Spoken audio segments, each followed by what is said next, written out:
indivíduo que é depressivo ou que está depressivo é um indivíduo que, via de regra, ou seja, na maioria das vezes, ele sente falta de vontade de viver. E essa falta de vontade de viver pode ser desencadeada ao longo do tempo. Então, ele vai perdendo seu interesse pelas coisas da vida. Essa falta de interesse está muito relacionada com sintomas constantes de ansiedade. Sintomas constantes e frequentes de ansiedade pode agravar o estado emocional, o estado de humor de um indivíduo e ele acabar sentindo falta de vontade de viver. Ou seja, nitidamente é uma pessoa que está precisando de cuidado.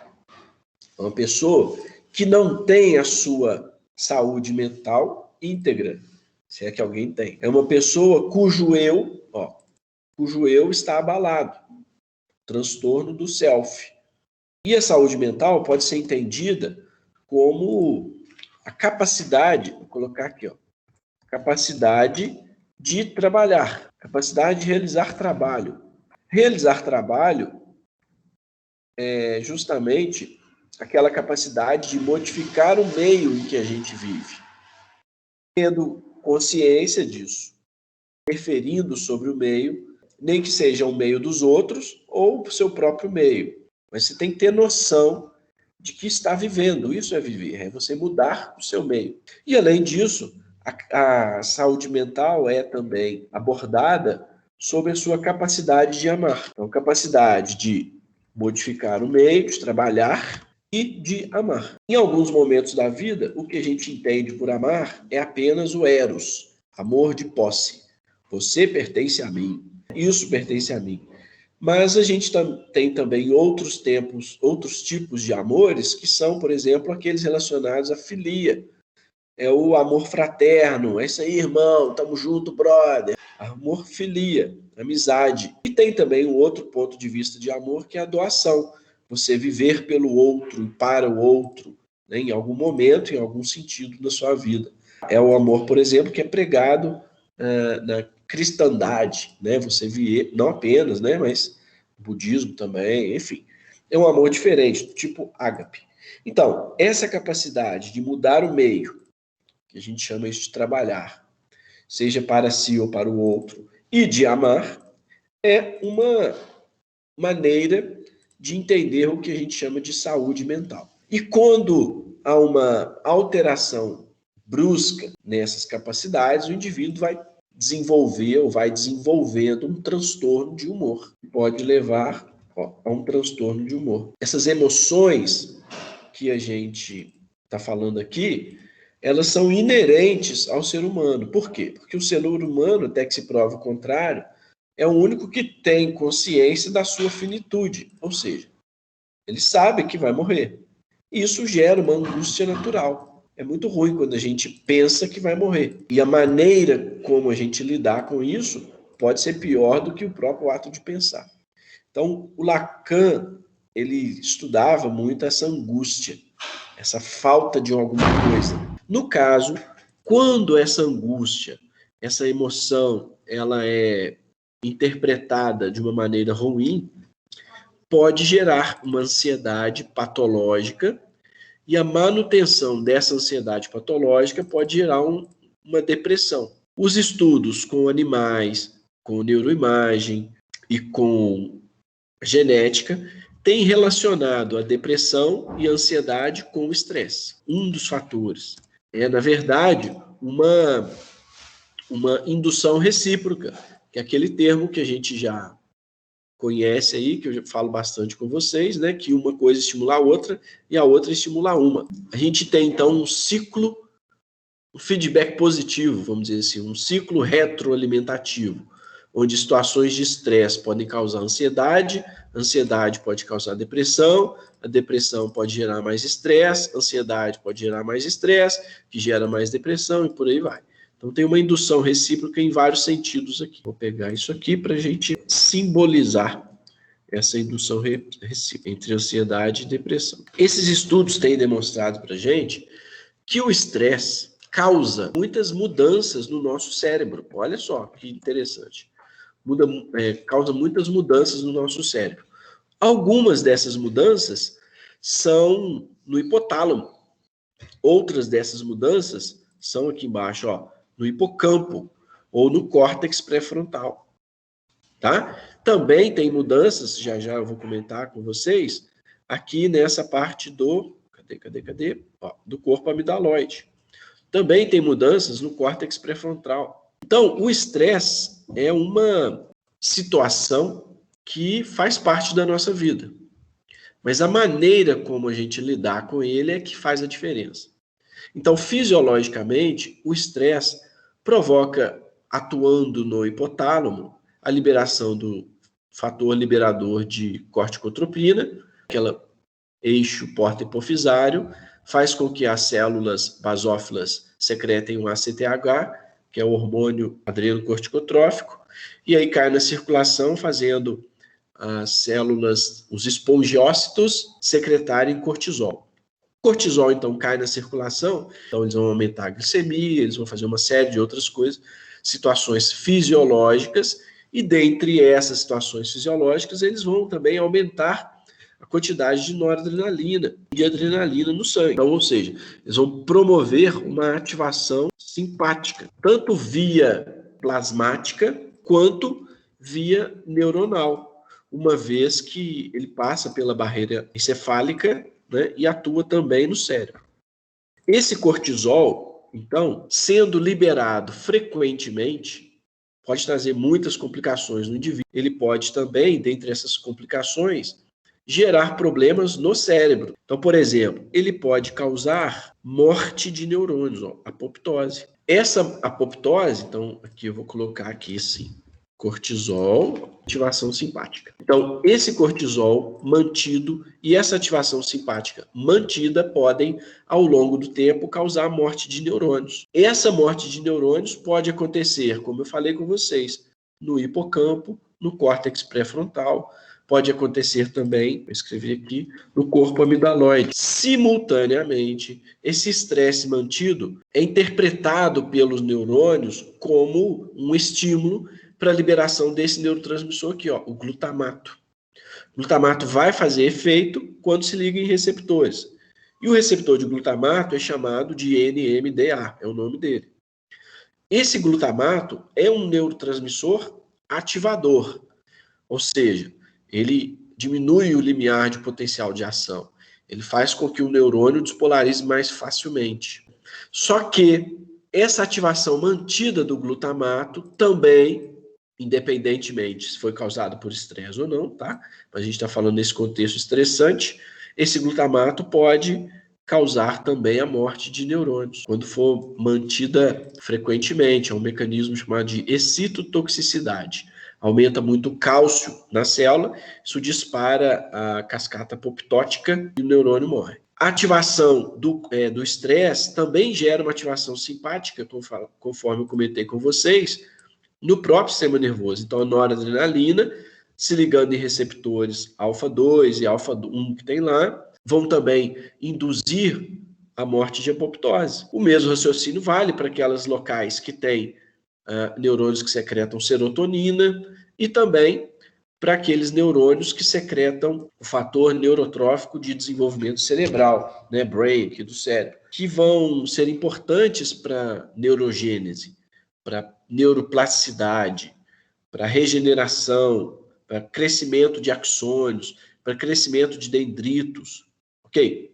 E aí, o que acontece? Essas respostas são direcionadas diante de uma situação de ansiedade constante, de depressão constante ou de estresse constante, são direcionadas para morte de neurônios em algumas regiões e diminuição de neurônios também nessas regiões. Daí, então, há uma perda de neurônios no hipocampo, no córtex pré-frontal, no corpo amidaloide, que são coincidentes com sintomas depressivos. Mais detalhadamente, olha só o que acontece. Esse corpo amidaloide está representado aqui e ele é ativado em situação de estresse. Já eu falo com mais detalhes sobre ele. Mas o restante da via que a gente viu vai provocar, por exemplo, no hipotálamo, essa morte de neurônios no hipotálamo e evitação da neuroplasticidade, da regeneração aí dos neurônios dessa região, pode provocar no hipotálamo um aumento ou perda do apetite, um aumento ou perda do sono, aumento ou perda de energia.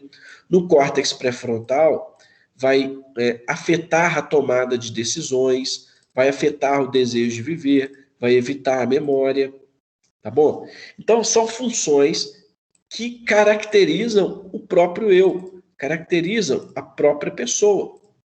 Vai afetar a vida do paciente. Vai perder neurônio nessas regiões. Mais especificamente no córtex pré-frontal, tem uma região lá que é chamada área cortical 25, que ela é numerada, é também chamada de área subgenual do córtex cingulado anterior, e tem a área da ínsula anterior direita, que são locais bem afetados também. Pertence a esse córtex pré-frontal aqui. Então, existe essa morte de neurônios nessas regiões e existe o contrário, existe uma ativação de neurônios do corpo amidaloide. Eu estava setinha para cima aqui, dizendo que aumenta a atividade de neurônios do corpo amidaloide. O corpo amidaloide, que conforme a gente já viu, já comentou, tem um cardápio de emoções. E diante de estresse, uma emoção importante que se torna constante de tanto ser ativada essa via é o medo. O corpo amidaloide, então,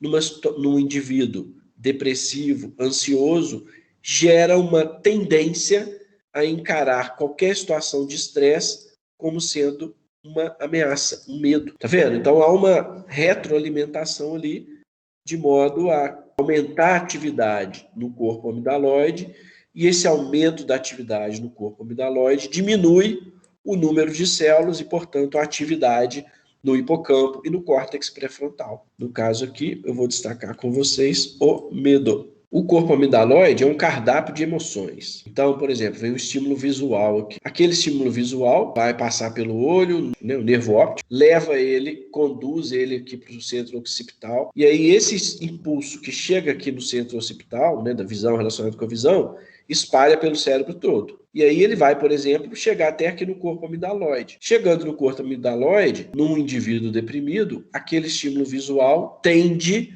a ativar os circuitos relacionados com o medo, entendeu? Nesse sentido, à medida que a pesquisa foi desenvolvendo, então, foram sendo descobertas, ou primeiro criadas hipóteses que envolvem a manifestação da depressão. Essas hipóteses envolvem alterações nas monoaminas. Por exemplo, glutamato, noradrenalina, serotonina, no BDNF. Envolve alterações na quantidade de receptores, quantidade e no funcionamento deles. Então, em alguns locais, eles vão funcionar por mais ou menos tempo que deveriam, em outros locais, eles vão ter uma maior ou menor quantidade desses receptores. E também a depressão vai ter uma ativação hormonal, neurohormonal, com o eixo hipotálamo, hipófise e adrenal, conforme a gente acabou de ver aqui. Tá bom? Então, o episódio depressivo, a depressão em si, ela é mais uma síndrome do que uma doença em si. Por isso que ela vai ter muitos sintomas, porque ela dá um sacode no encéfalo. Todos estamos suscetíveis a perder esse controle das nossas emoções ao longo da vida. Todos estamos, em maior ou menor grau, mas todos estamos. Então, por exemplo, situações cotidianas e diárias que são angustiantes para a gente, podem desencadear quadros mais intensos de ansiedade, que se forem mantidos, não forem trabalhados, podem gerar casos de depressão. Essa depressão pode se manifestar de maneira leve, pode se manifestar de maneira moderada, ou pode se manifestar de maneira grave. Dependendo de quê? Dependendo dos fatores ambientais, dependendo da maneira como a gente lidar com isso, dependendo da tendência genética do paciente. Então, são gradações. Obviamente, para aquele paciente que tem uma tendência genética e ele já nasce num ambiente propício, ele já pode de cara manifestar uma depressão grave. Vai depender do caso, tá bom? E quando a gente fala em ambiente propício, tem alguns estudos que tentam relacionar, inclusive, a epigenética, olha que loucura, a epigenética nessa tendência em o recém-nascido e depois o adulto ser deprimido, ou estar deprimido com mais facilidade. Então, o ambiente intrauterino pode facilitar essa história aqui, tá? Mas isso é outra história. Os detalhes disso em outro momento. Então, a depressão tem uma prevalência na população aí mundial de 10 a 15%. Ela afeta mais mulheres do que homens, mas, dependendo do caso, eu vou comentar isso mais para frente um pouquinho, ela pode ser mais grave, mais perigosa em homens do que em mulheres. Ok, isso aí tem algumas características aí diferentes. O fato é que ela pode, geralmente, ter início no final da adolescência e início da fase adulta. Por quê? No final da adolescência, o indivíduo está saindo do seu estado de criança, protegido pelos pais, para um estado de adulto, dono do seu próprio nariz. E isso dependendo da sua tendência genética, da criação que teve, da criação emocional e psicológica que teve e desenvolveu, essa vida pode ser uma vida angustiante. A pessoa toma essa vida com uma crença, olha aqui, deixa eu trazer esse nome de novo, ela lidar durante a vida com uma crença limitante e não com uma crença desafiadora no bom sentido. E aí isso pode ser interpretado pelo organismo como uma ansiedade negativa, não aquele friozinho na barriga bom, mas um friozinho na barriga ruim, e pode gerar, então, a partir de então, quadros depressivos. Esses quadros depressivos são alterações de humores, que podem ser, como eu falei, desde brandas até graves e psicóticas. Olha só, tem manifestações até graves e psicóticas. Ou seja, o paciente pode ter até delírio, uma ansiedade com delírios, perdão, uma depressão com delírios e alucinações. Então, algumas delas são chamadas de depressões unipolares, onde se tem uma alteração do humor, que, na maioria dos casos, é reativa a algum estímulo ambiental, e em menor parte deles é de caráter inerente ao indivíduo, é endógeno. Em outros casos, essa depressão pode vir alternada com momentos de mania, é chamada depressão bipolar. O estado depressivo e o estado de mania. Isso é causado, geralmente, essa mania é causado por um fator ambiental, que a gente chama de gatilho. Esse gatilho vem antes, num primeiro momento, ele viria antes da angústia aqui que a gente colocou. Ou ele pode ser até a própria angústia. Esse gatilho gera a excitação de algumas regiões do cérebro. Essa excitação é entendida como uma situação de risco e de medo, conforme a gente comentou aqui com relação ao corpo amidaloide, e aí ela se manifesta de várias maneiras. Tem um tipo de depressão bipolar, que uma alternância nos momentos de mania, ela se manifesta tão intensamente que o indivíduo tem delírios e alucinações, e isso dura um tempo e depois vem o quadro depressivo. Em outros tipos de transtornos bipolares, o indivíduo tem episódios de mania que são muito intensas e pouco intensas, alternados com episódios depressivos. Ok? Então tem ali como se fosse isso aqui, ó. Aumento da atividade, diminuição da atividade. Aumento de atividade em umas regiões, diminuição de atividade em outras regiões. Em alguns pacientes, esse aumento de atividade coincide com a mania. E a diminuição da atividade coincide com um período depressivo, entendeu? Então, isso que é uma depressão bipolar. Além disso, ainda é possível que o indivíduo que tenha um descontrole do seu humor apresente ataques de pânico. Já ouviram falar? Fobias, aracnofobia, ou fobia de alguma outra coisa. Transtorno de estresse pós-traumático, já ouviu falar? Então, às vezes, o indivíduo passou por uma situação estressante na vida, bem estressante mesmo, por exemplo. Um repórter que foi cobrir uma guerra. E aí, lá na guerra, ele passou aperto, quase morreu. E aí, toda vez agora que ele vê um helicóptero sobrevoando onde ele está, ele escuta o barulho do helicóptero, ele já associa aquilo a um gatilho direto para esse eixo que gera depressão nele e gera um transtorno de humor e gera um estresse.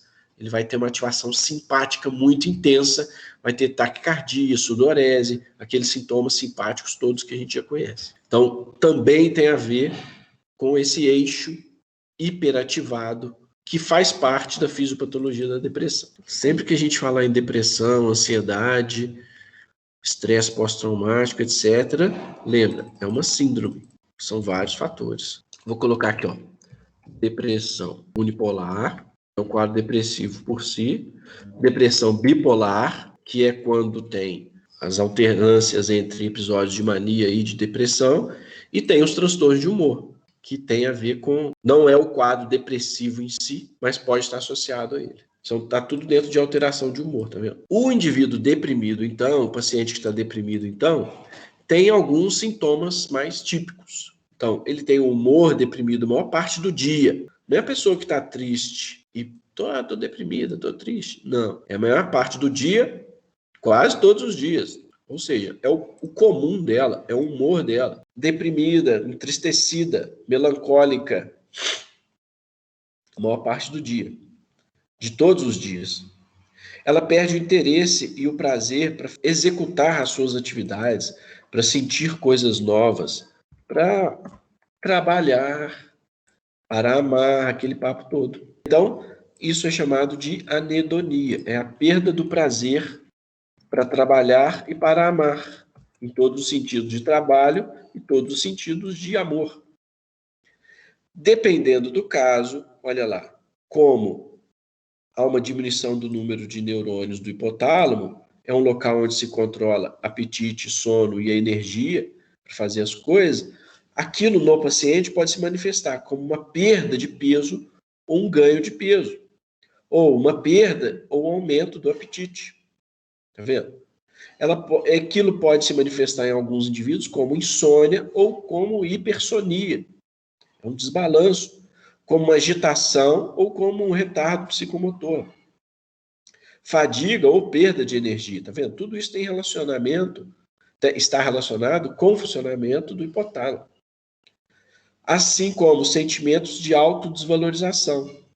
Isso aqui, essa autodesvalorização, essa culpa excessiva que o indivíduo tem, já são resultantes de um hipofuncionamento do córtex pré-frontal. Diminuição da capacidade para pensar ou se concentrar ou em decisões também é relacionada com a diminuição do córtex, da atividade do córtex pré-frontal.